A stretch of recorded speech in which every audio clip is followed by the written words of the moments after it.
Mbote na bino mande ko balandi ya Canal King Télévision na ndenge bozali belé mokolo ya lelo pona kolanda émission pona mboka oyo pona numéro ya lelo embi moko ba IMLC to le bongo Mama Denise Villa wazali bongo moko ya ba communicateur sinon communicatrice ya MLC Mouvement de Libération du Congo parti cher ya mwana mboka Jean-Pierre Bemba Gombo. Mbote na yo Mama Denise. Mbote na ndeko mwana mboka Pyrrhus Pepeli. Na moni bozongi na terrain na moni niveau mikolo utakoleka ba mama bonda koleka sumi mingi te na télévision. Tozali papa tomoni que l'air est grave. Lokola l'air est comme grave. Toi ko lingata mokolo moko te politique comme la poto. Ya ko poetaka de dona ba leader na biso. Le longa Denise Villa et l'ombe pe moi na ye na plateau. Na ba couleur à partir. Na ye na couleur à partir le jaune. Pour exemple l'assemblée na biso à partir. Bonne santé à moi mboka Jean-Pierre Bemba Gombo. Mon mboka Jean-Pierre Bemba zali malamu mingi ndengo yebi un homme d'affaires de renommée. Azana makina niveau ya Équateur, Grand Équateur pour nous relancer l'entreprise. Oh ezaki mkia ko na moi problème boyebi asala ki plus de 10 ans libanda mboka.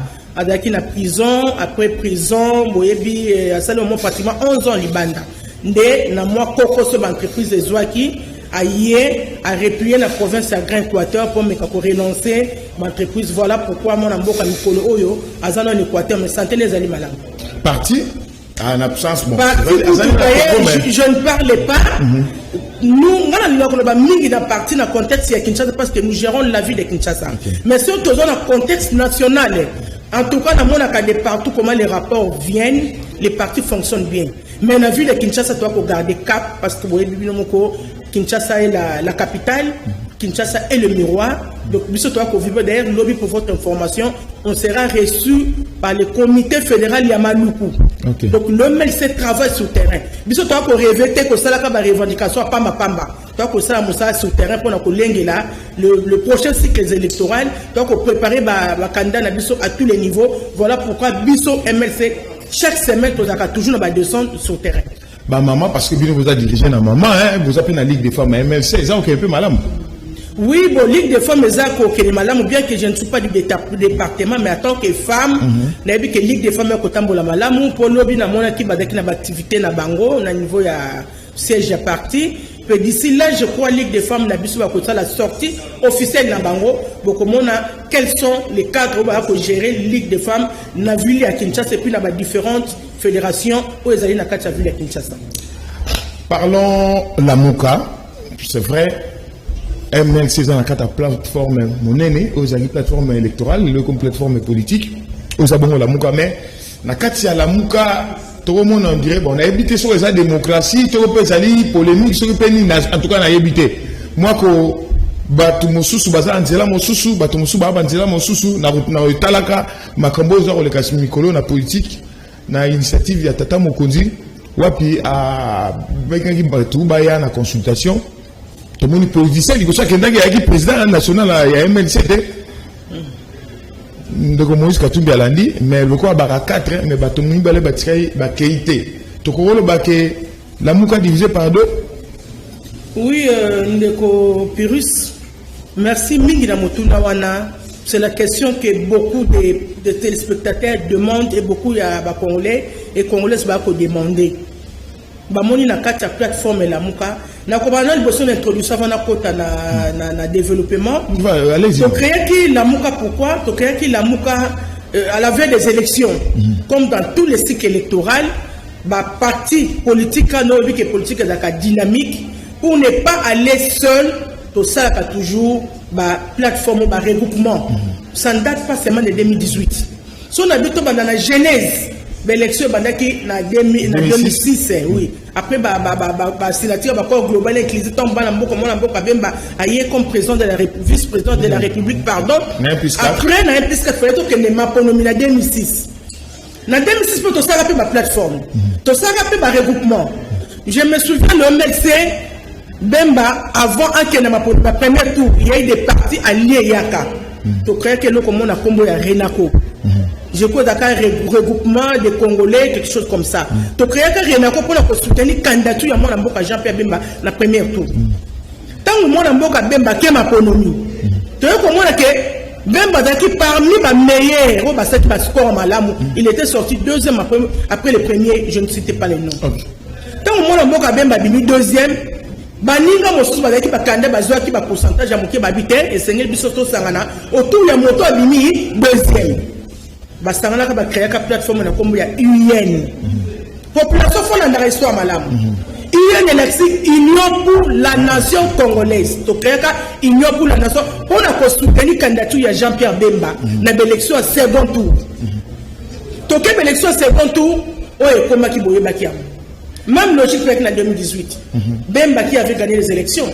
Mais comme nous avons deux structures officielles, on va proclamer que Bemba té. Qu'est-ce qu'on devait faire? Bemba n'a su comme pour proclamer les premiers. On va proclamer les premiers.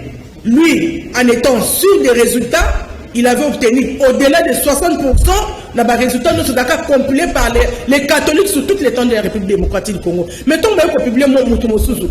Même qu'est-ce qu'elle devait faire?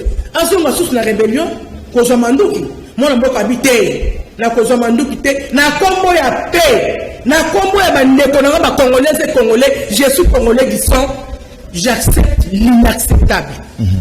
Même bazaki sportif andimi yango abike no fona za la poule na battre la makila bandeko nanga na battre la Congolais na bona ke na bitumba poso na bila ke ba bitumba ngala ko battre la famille na ko battre c'est la population qui va mourir. Au nom de la paix, j'ai accepté l'inacceptable. Mais Batomso il fallait pas accepter parce que Moutoua a accepté qui sportivement on dirait comment il est sous ma vie. Nazo relaté l'histoire pour compte sur sa population congolaise. C'est un homme d'État. Après que le bataille que le coin a zuité, n'a qu'une logique à Bozoba ou non, il a accepté l'inacceptable au nom de la paix. De Andima qui bloquewana. Bien que Bato Balobaka n'importe quoi, Bemba Bobi c'est un millionnaire. Est-ce que Bemba Koko Landa Moutoussima Mokongolaye? Bemba Bemba Koko Landa Moutoussima Mokongolaye. Malobaka na combat bandeko na Congo, la Congolais, Nandimi qui met dans la mboka, Makile Tangate, j'ai accepté. Domoni Bemba Baki. Et puis nous allons faire l'opposition républicaine. Le MES n'a jamais fait une opposition radicale. On fait l'opposition républicaine. Et même qu'on a la population pour nous bien. Opposition républicaine. Tu vas expliquer parce que radical républicain, c'est quoi la différence? Opposition républicaine, opposition radicale. Tu vois opposition opposition qui ngomela madame Otoko qui capte de développer. Et que ça là que ça là boyebi bemba ba ko provoquer ye mindu ki papa pesa ki mona mboka bima libanda tango bimi après histoire ne ba ki ko relater ba ko kanga mona mboka pour la CPI après ba complot ya ba congolais na biso kaka awa o ba mona kike o ya dans poids politique makase sengeli to sa nini to bouteille dehors bemba da ki complot ya arrestation na yi to ko comme en 2011 bemba la prison les élections arrivent bemba n'est pas là qu'est-ce qu'on devait faire? Opposition Basanganaki. Tout ça, dynamique de l'opposition en 2011 pour soutenir la candidature de Papa Fachi. Papa Etienne Tshisekedi, paix à son âme. Nous, on était là, on a soutenu sa candidature. Est-ce que l'élan dynamique de l'opposition existe à l'élan Union de la Nation, Union pour la Nation existe à l'élan Renako existe à ce sont des plateformes Basala Kango purement électorales. Comme en 2018, mon ambo Kobabi Oyaki et comme la qui est, n'a pas de poids politique, n'a pas dit que non, faut écarter Bemba. Faut écarter l'autre là, Moïse Katumbi. Mais écarter qui Moïse pour la raison, la bango, la dossier, la fomataka, mais il faut écarter Bemba alors que Bemba était acquitté. Mais il faut formater pour une année. Oyazaki n'a pas si bon, n'a pas dit que non, il est inéligible, n'a pas de dossier, bango, ba montaki. Bemba ndimaki yango abiki na kombo ya peuple congolais et sengé na biso to sangana to désigner candidat commun baki na Genève basangana ki ndo mone ba leader d'abord c'était ba ko pona candidature ya moto moko bataki po Bemba soutenait parce que Balobara Moïse Katumbi a soutenu Félix Tshisekedi. Bemba soutenait. Bemba soutenaka Félix et Bemba soutenaki Fayulu. Martin Fayulu. Bemba soutenait qui Fayulu parce que pour prendre à voter qui peut bien que Babylone que belé les cas dans côté na détecté mon télévision de Kangonga hier à Salabiso Mabé en 2006 hein surtout vite revenir en go hein ce qui le gouvernorat surtout perdaka gouvernorat vu la Kinshasa en 2006 faut le pour quelque chose il était parmi les gens corrompus par le gouverneur qui mouta na bato ya majorité pour que Adam Bombola le gouverneur de la ville de Kinshasa il était parmi ceux qui distribuaient l'argent au peuple des députés provinciaux. Pour les ministres qui ont inventé les bois, on a inventé des bois. Bemba Apoli, moi na mboka matin en 2018 na Genève. Bon, le rôle a biso ba écarté Moïse, ba écarté biso les hommes forts yo qui n'est au soutenir yo. Qui connaissait le Congo? Faut a quel poids politique na Congo a. On est là atina ba communicateur banda ko atakaka et nommé géant éléphant comme Jean-Pierre Bemba. Bon on va kati Bemba zangi bato. Bemba zangi bato te. To bimi biso to na sala pièce contre pièce. Oh, bon on dit pièce, vous savez te monter pièce contre pièce. Parce que moi ça m'étonne. Vous avez la plateforme auto sali Lamuka. Tant que tu fais une plateforme Lamuka, après l'élection Sakani, vous continuez. Mais quand c'est Barbango, on va signer en tant que grand leader. Chaque leader a son parti politique. Bemba a son parti politique, le MLC, où ils ont un poids, deuxième position en opposition. Deuxième position en opposition. Après, parti à Moïse Katumbi. Moi, je Moïse Katumbi a son parti, les grands ensemble. On dit que Martin Fayulu a la partie naïe. Et moi, je Moïse Katumbi a la partie nouvelle.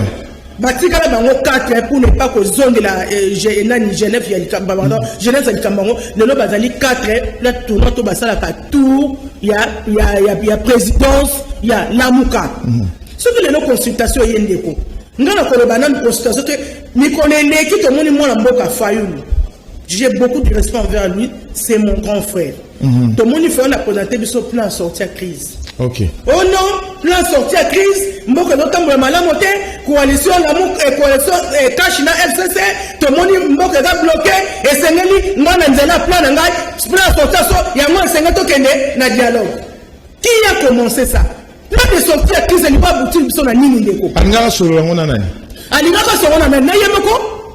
Mais tout le monde toute la population Hollanda. Plan de sortie à crise de la présentation la population congolaise. Alors voilà mon plan de sortie à crise. Nous avons tout contenu dans Nazarana Moté. Nous avons contenu un plan de sortie. Qu'est-ce qu'il avait écrit à l'intérieur? Félix Tshisekedi et Sengelakatika, la présidente de la République. La plan de sortie à crise là. Et après, dans ce que quelque part il reconnaît la présence de Félix Tshisekedi. Ayebi que moi n'a pas Félix dans la présidente.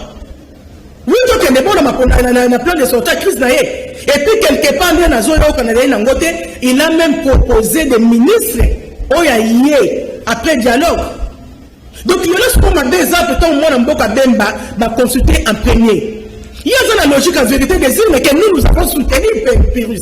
Après les élections, on passait, on défilait à la télé. Mais c'est comme moi, je ne fais pas partie de l'équipe de communication, mais au nom de Lamuka, j'ai passé pour défendre Martin Fayulu. Mais question aux Alana Noir, est-ce que tant que vous avez initié ma consultation, oui. Mais niveau la Mouka, vous vendez qui bon, tu vois, position commune, topé tout tika, motona mota que nous cansana n'enga pour le comme à bon à côté, bah comme il faut vilipender. Bon, vous y avez raté au préalable avant la consultation et avant battre contre Bandouké de Kuna. Na lobby na yon de Pyrrhus, la Mouka ça concerne un grand leader, ou motona mota président d'un parti politique. Bemba qui va consulter en tant que président du MLC. Non, l'élément va consulter en tant que président de la Assemblée. Invitation à la Mouka, je crois que le président a voulu consulter d'une manière individuelle. Je crois bien. Parce que ceux qui ont une invitation d'ensemble, on a peut-être qui ensemble. Il faut que nous fassions dans un dernier pas qui invitation. Oh, il y a bon côté, bon yango. Il y a le lui ne peut pas être consulté. Lui, c'est lui qui fera sa consultation. Comment va-t-on changer les lois? Il y a le mec qui a fait sa consultation en tant que président élu. C'est comme ça qu'il a dit. Mais même que l'élu à Congo, c'est Félix Tshisekedi. Et c'est là qu'on attendre biso main. Invitation à bisoyer en tant que patriote. Na Congo ya kimato ko répondre. C'est la courtoisie politique, c'est la politesse. Ne peut pas que répondre à l'invitation. Moi, je ne pouvais jamais en aucun cas croire que l'obus nango, ba communicateur ya Fayulu que je pointe des doigts, va les capables de critiquer Bemba. Sauver en vertu de quoi, dis-moi. Mais parce que Bemba a insulté Yoka. Mais est-ce que vous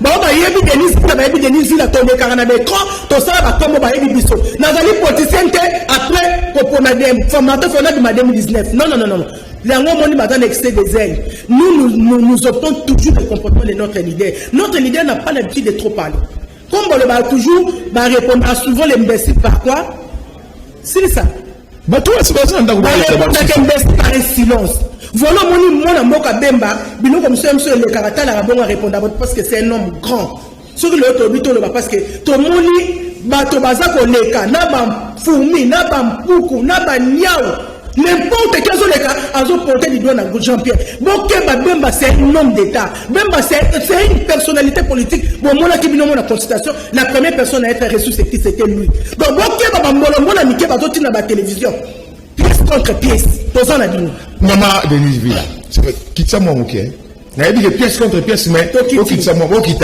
voilà ngali ngarabo le quoi adopter tempérament et à président national à nouveau quitta un mot peut zalaka mon lobby peut un mot peut quitter est-ce que tango batuba koloba bo ko quitter bo benga bandeko nini boyko et le oni bu ça la bino po bo loba bo tantaki wana te bon na ndenga bondeko nan merci Purus na ndenga bondeko c'est le président Fayoulou qui devait le faire na ndenga kindeko parce que hier, après comme on a Bemba sorti de la consultation, il aurait dû appeler son frère.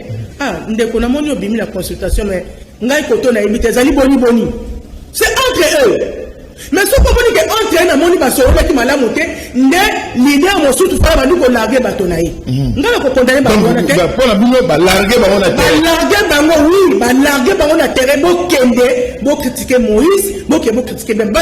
Bon na lobi na ndenge na ba objectif. Na lobi na rendre impopulaire, ba salir ba rendre impopulaire, yé azwa amata comme la popularité alors qu'à Boston comme c'est Bemba qui l'a façonné. Oh. C'est Bemba qui a façonné Fayoulou. Bemba est marié, Bemba est Katumbi. Qui connaissait Fayoulou au Congo? Fayoulou quel poids politique au Congo? Quel poids politique il y a Zanango? Poids politique il y a Zanango au Congo par rapport à Jean-Pierre Bemba. Nous sommes un grand parti politique, le MLC. Donc on va comparer MLC et CDT. En termes de poids politique, nous avons aujourd'hui 22 députés élus au niveau national, le MLC. Pour ne pas prendre Bakaya Yabamboul et l'équipe, 22 députés élus. Aujourd'hui, les députés nationaux, tu as 5 députés provinciaux, on a vu la Kinshasa seulement, tu en as 5. Si tu as toutes les temps de la République, tu as au-delà de 20 députés provinciaux, biso MLC. Auquel national, tu en as 5 sénateurs, il y a MLC. Compare maintenant avec les CD. MLC dans ma pandémie 2018.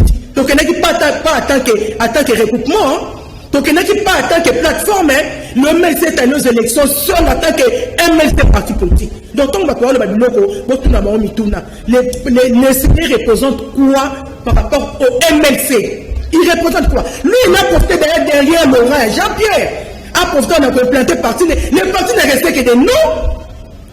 Il a quel parti? On se montre responsable de la Ligue des femmes de la ville de Kinshasa. On se montre président fédéral et CID. Il y a aussi mon Bango. On se montre président de la Ligue des jeunes de Bango et CID. N'importe quoi, papa. Maman, pour se faire un nom, il faut quelque part qu'on zone à Sima. Et nous, on bat. Est-ce que mon toit est à niveau Nabiso? Est-ce que nous, on a trop Nabiso? Non. Maman Denise, alors, Batomi balé à la mouka ne bakingaki la consultation. Mais pourquoi attaque cible les arts à Jean-Pierre Bemba?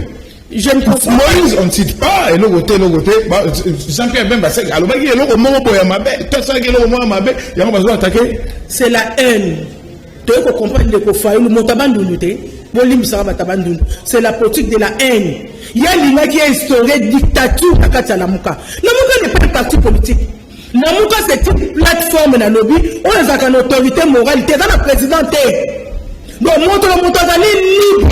Il y a une action s'il y a une action commune, une action commune.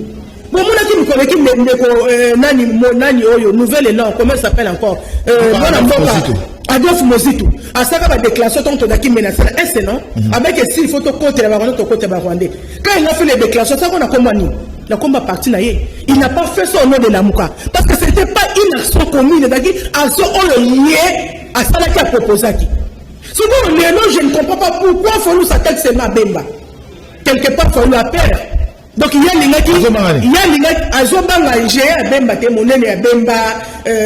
par rapport à positionnement, lui ne représente rien vis-à-vis de Bemba entre nous tout la vérité. Il ne représente rien. Il est devant Bemba za fourmi. Bien qu'il est plus âgé par rapport à nous. Les petits poissons deviennent grands. Bien qu'il est plus âgé par rapport à nous, mais par rapport à Karur à Bemba, il est petit. Il est petit quand même par rapport à lui. L'âge, il est plus âgé. Oui. Il nous a déjà dit qu'il est plus âgé. Il y a Bango Nyonso.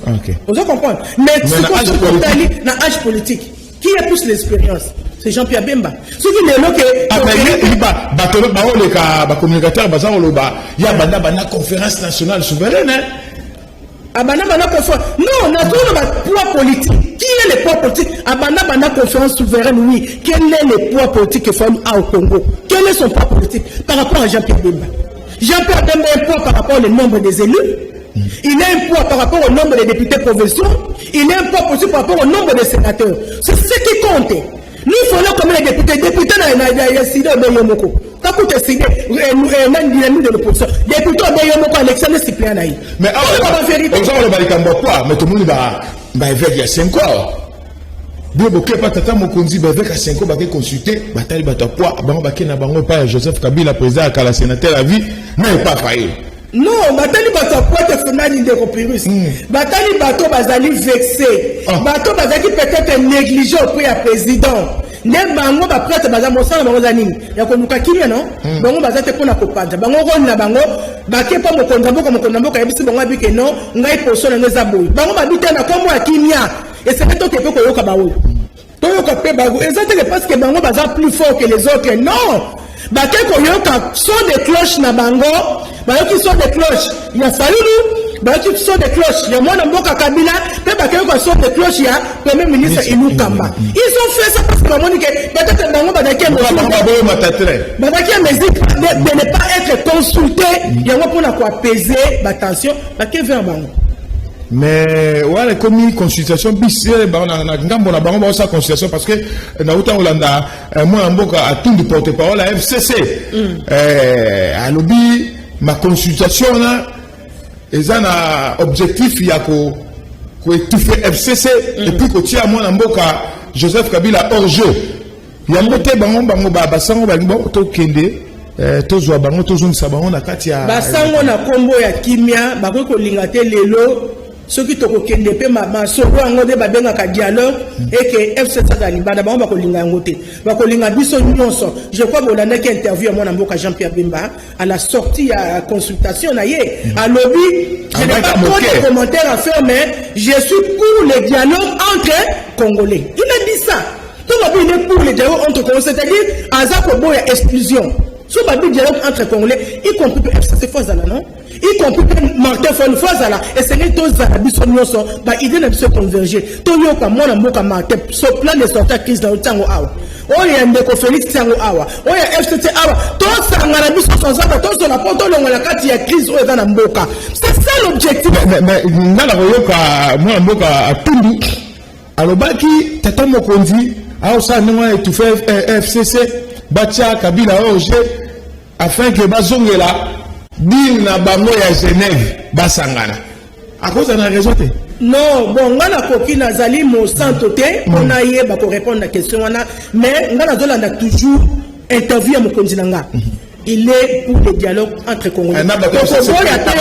Jean-Pierre Bemba Bandu na Joseph Kabila ba dialogue. Ya kinya ba ko vendre ensemble. Ba trouver solution. Jean-Pierre Bemba je na Congo ya Kimia bakovana na bango ensemble tous les acteurs politiques ya Congo bakovana ensemble basongoli na Congo ya Kimia Bemba sala yango na 2006 il a accepté l'inacceptable bongo pona kovanda tout d'une table ndako boya ngo na mboka akoboya ngo te na Congo ya Kimia tolingi ba vendre ensemble basolola.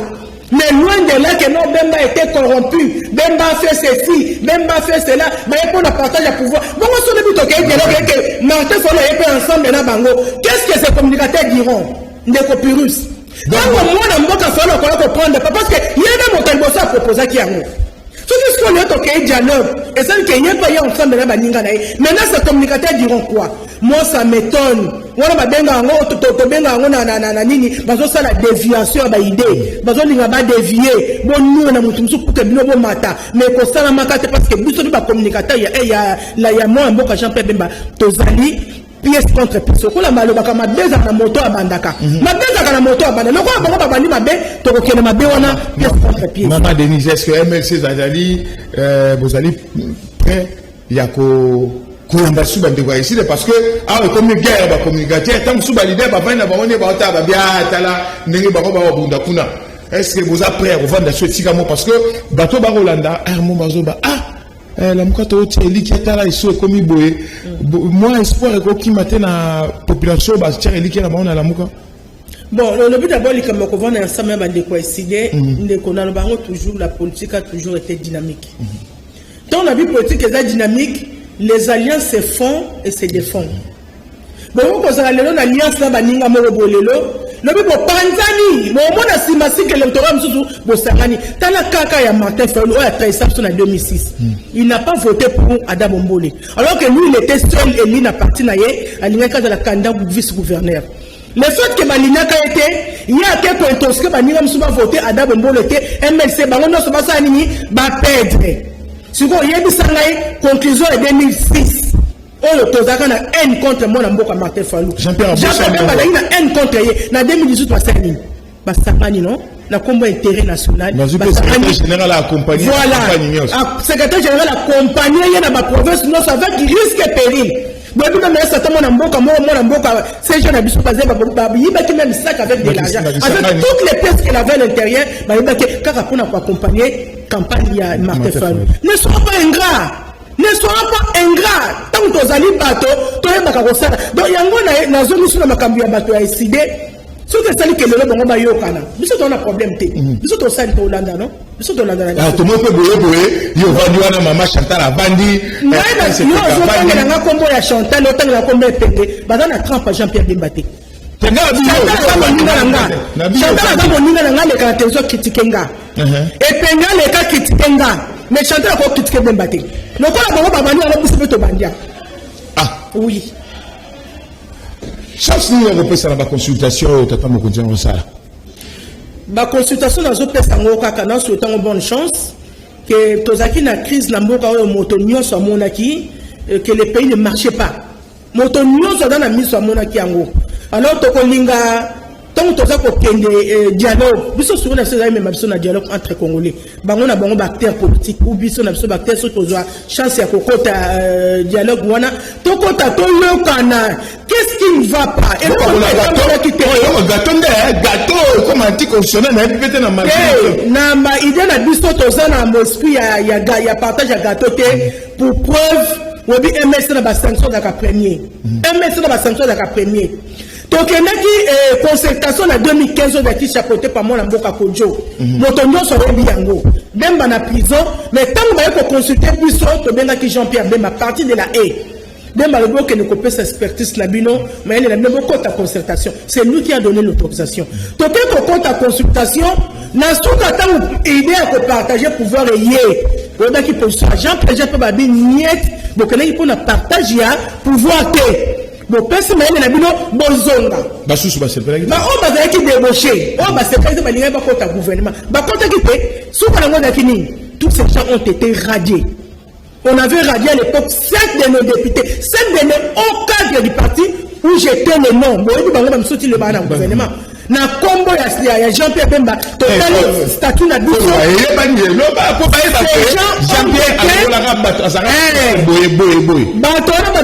bazaki radio du parti yo linatanga ni ngopesa mutu succès on limbisanga on est allé politique on doit comprendre bien que Jean-Pierre Bemba sacrifié tout moto parce qu'il a désobéi na mot d'ordre. On va faire une consultation en 2015. On va linga qui va contre le gouvernement. On va débaucher Kabango. On est bien à l'époque, moi, la boca Jean Lycée, Moussa de la Kati. Et bois qui au maire, à Dakar, Kati. Thomas Loyo, Kazaki, la Kati. Jamais Kambinga, Badaka, 5 au cas des partis. La Mayele, Bakende, la Bango, Balembi opposition.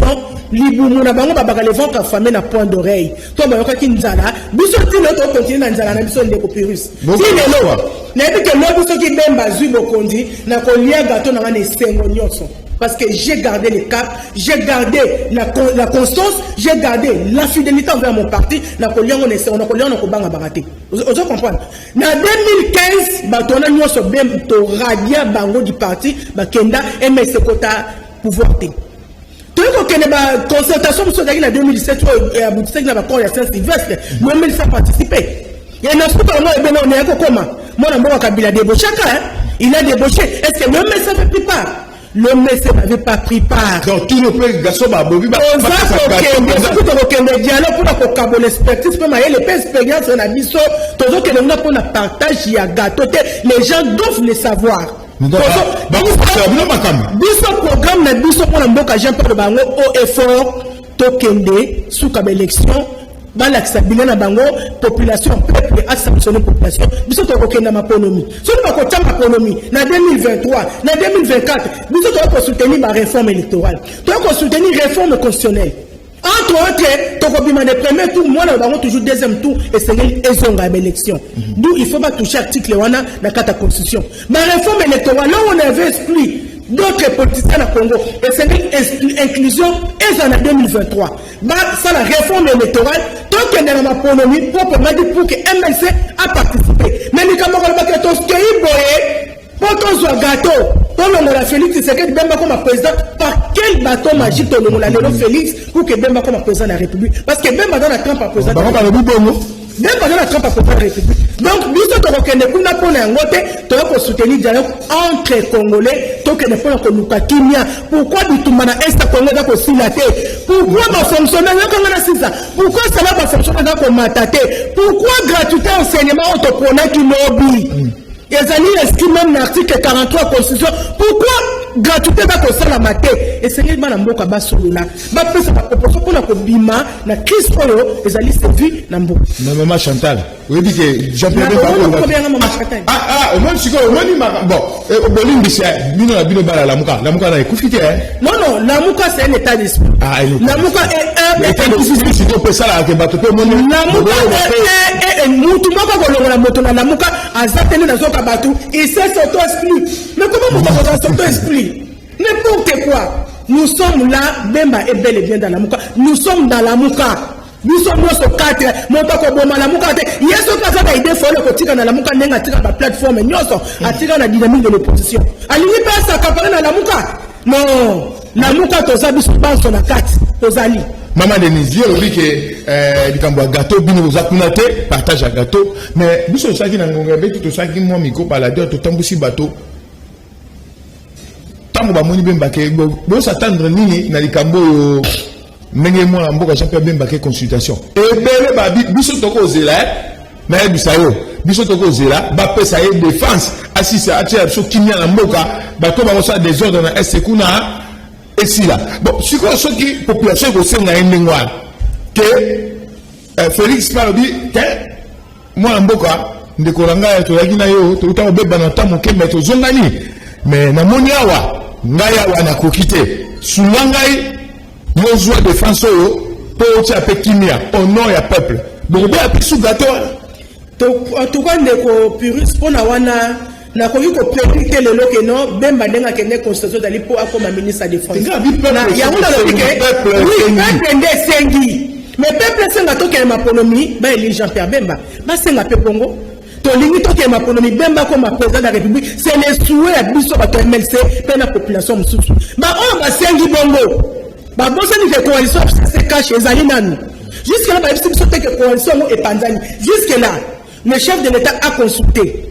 Mais quid la coalition de Bango, tu es bien, jusqu'à là, tu es bien. La majorité de jusqu'à là, tu es bien. Dans le Bango, toujours, les plus, la bonne la tête politique et la dynamique, voyons voir les restes des jours. Tout ça, qu'on a la lobby, tu connais pas, lobby, qu'on met la vie sur Nini. Mais pour aujourd'hui, je ne peux jamais dire que Bemba, pour ma PC de force, non. Bemba, Zani, que pour comme un ministre, Bemba, Zani, pas comme un lobby, président de la République Yamboka. Ne biso raison na biso to sala musala. Raison na biso to saka ba descendre sur terrain. Raison na biso to ko réarmer ba militant pe ba cadre na biso il y a parti sur toute l'étendue. Raison to sala ka ba formation idéologique, c'est par rapport à ça. Et non qu'on limite même na poste il y a ministre de la défense du Nord. Ça a été qui était ce qui peuple singulier pour être qui ndeko na lobby déjà on a aussi sous commentaire ngana lobby Trump ya bemba mosani biso MSC to akosala surtout précisément na ville Kinshasa to la ka bapongi te to tika banda ko to sa mosala ya complanter parti ya ko préparer ba base na biso pour que lobby to ke ma bemba a diriger mboka. Donc bandeko cap MSC à cap 2023 oui. Côté Jean-Pierre Bemba a diriger mboka. Voilà. Alors to comme la souka na lingaki to qui l'économie il y a tension za qui siko quoi maman dès qu'à Zolba, on a adopté tempérament, il y a président national, moi maloba moi malamu, na peuple, na bandeko bazako ya neti batali sabino mandoki, maloba malamu, parce que ceux aussi ça va, le sambo mutezali après biso. Bon, na bandeko bazo ya ko attaquer, nga ko attaquer bangote, na ko attaquer des têtes na bango. Parce que ceux qui bango bazo ko attaquer, c'est que c'est leur tête. S'il faut attaquer, il faut attaquer tête. Après qui s'abattent parce que ça me donne une bonne impression, franchement. Impression à ma baie que entre Bangota Bako Bomana, entre Bango Bako Wole Nation Banini, ce n'est pas bien. Tous à la politique, il y a NT. Et puis dans le but, la Mouka, ce n'est pas un parti politique. La Mouka, c'est une plateforme. Et ils allaient ici, là-bas, grand leader. N'amenons pas la dictature. N'amenons pas la dictature au sein de la Mouka. Il faut savoir se consulter entre vous. Dans le Bible président Malamuka, il faut savoir se consulter. Mobenganaka, moninga so asali pebo moni soki yo mona ngoza mbeba. Benga pe yaso ngana nzela, soki yo mona ngoza mbeba. Pourquoi ne pas ranger entre vous? On est pour étaler des fonds de la population. Les commentaires font nous ngana ko senga na yena minute o. Le quoi bango babanda ki guerre babe sa pso manduku. To kozon s'appelle manduku. So to oko na lobby loko, to oko na lobby sima. Pour la population na kolobate ke lelo mwana mboka soka keneki consultation dali po à se limiter à poste de ministre non Bemba c'est un homme d'état bobiango Bemba bimaki se pays te basanja qui est pour Bemba commence à se réduire le ministre ya défense ya Congo non Bemba bimaki na CP pour que a diriger Congo oyo lobby. Voilà pourquoi na combo ya Kimia tonga ki Congo revenir bisoté moi na mboka Félix Azel Lemi la bisoté o azo diriger pas à moninga na biso le but de contester qui l'élection mais tout comme on a que ba crédibiliser na deux organes et la CENI et la Cour constitutionnelle le ministre que tu connais toujours logique et vérité des îles mais à cap vers 2023 nous devons nous préparer conséquemment vers les élections futures. Qu'est-ce que nous préconisons tant qu'on bonne sanini nous devons nous sommes aux prêt, le maire c'est prêt pour les élections.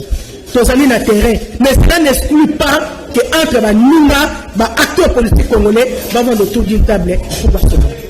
Voilà. Tellement qu'il y a Maman Denise Villa, Moko, il y a des communicateurs, il y a mouvement de libération du Congo, Otisha, moi, Jean-Pierre Bemba. En tout cas, bateau balandi biso, oh, bah, moi, Malobazaki, moi, côté de mon cœur, et vexé, bah, moi, en tout cas, ba na kombo ya baimbo kanyoso bomeka ko limbisa pambate eza marabai politique nde wabi ba alliance ça la marape ekufaka lobi pe ba ko zongela de te libo la muko état d'esprit nanu na muko ekufike to mona ka ba communicateur nde ba ko beta masasi ba leader ba vani na ba nkuna. Alors bon garder espoir na ba acteur politique na biso Congo ekobonga pe etikali musikate. Merci Nabino Basso Bolandi Bisso de te coutaner na numéro mon sous émission pour Namboka vendredi ekoya. Bobo Thomas Rotomadi. Merci nom de Copérus.